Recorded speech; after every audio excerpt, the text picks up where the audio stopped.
Bismillahirrahmanirrahim. Assalamualaikum warahmatullahi wabarakatuh. Waalaikumsalam warahmatullahi wabarakatuh. Perkenalkan, nama saya Sultan Nadiana. Saya perawat dari Universitas Muhammadiyah Tasikmalaya. Maksud saya ke sini, saya akan memberikan pendidikan kesehatan tentang seks bebas. Untuk memaparkan materi, mungkin saya akan makan waktu dulu kurang lebih 15 menit. Apakah Anda bersedia? Sedia lah musik sejam Siap. Sebelumnya saya akan bertanya dulu tentang pengetahuan Anda. Apa sih yang dimaksud dengan seks bebas? Ya seks bebas mah terang abdi mahnya berhubungan oh anu tacan nikah gitu. Oh, terus itu kumaha? Masuk ke hasapakan pagi kami dina bahasa Arab nama. Oh, Arab. Iya, aya ya. Nah, dibagikan Jawa. Ya. Nah, bisa dibacanya pengertian seks bebas teh adalah hubungan seksual yang dilakukan pranikah atau tanpa menikah dan sering berganti pasangan. Jadi bebas. Nah, misalnya ayo berhubungan jeung istri anu kahiji terus enjingna anu kadua hiji di mapai dan nah tujuanna.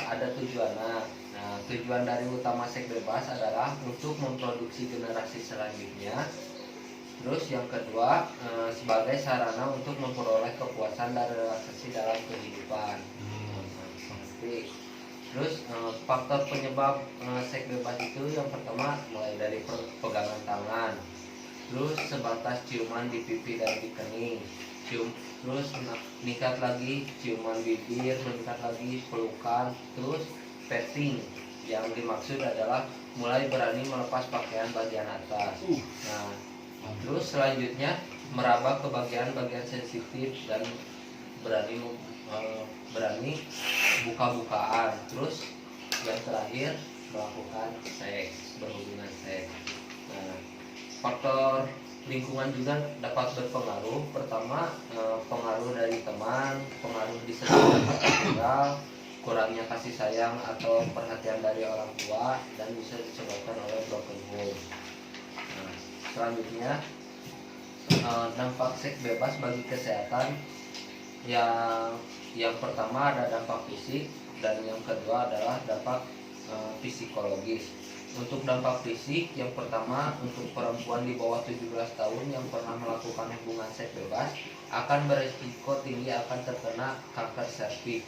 Terus yang kedua beresiko tertular penyakit kelamin dan HIV/AIDS yang menyebabkan kemanduran bahkan kematian.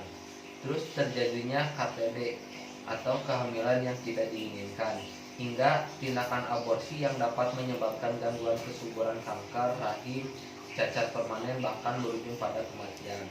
Terus yang kedua tadi dampak psikologis yang seringkali terlupakan ketika melakukan seks bebas atau mengalami dampak fisik akibat seks bebas di atas adalah akan muncul rasa bermasalah, marah, sedih, menyesal, malu, kesepian, tidak punya bantuan, bingung, stres, benci pada diri sendiri, benci pada orang yang terlibat, takut tidak jelas, insomnia, takut kehilangan percaya diri, gangguan makan, kehilangan konsentrasi, depresi, dan lain-lain.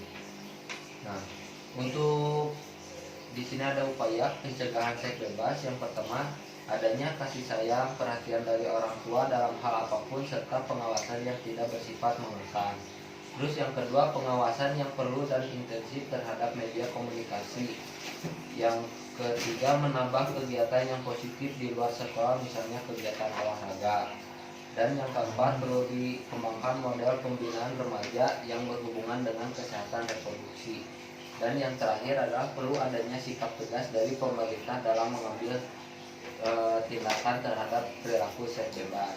Jadi seperti itu dapat saya simpulkan. Jadi seks bebas itu adalah melakukan hubungan seks secara bergantian dengan terus menerus, dan seperti yang tadi faktor penyebabnya dimulai dari pegangan tangan sampai ciuman sampai berhubungan seks seperti itu. semuanya ada yang mau ditanyakan? Tos pengintannya Tos, jelas. jelas. Semua itu jelas. Jelas Pak. Jika ayah kalau babaturannya, Ya. aing teh jeung Aajirnya. Ayo ga. Ih, terserah juga tadi mah. Kades Mungkin insya Allah lah ku abi mohon. Ya, Entak ieu ge. Soalnya diikuti ku Oh, Abi. mungkin cukup sekian ya. Mohon. Bermanfaat. Amin. Dapat Insya Allah manfaat ya. terapkan di Mohon. aplikasikan akhirat. Terima kasih untuk semuanya. Saya pamit undur diri. Assalamualaikum Waalaikumsalam. Waalaikumsalam warahmatullahi wabarakatuh.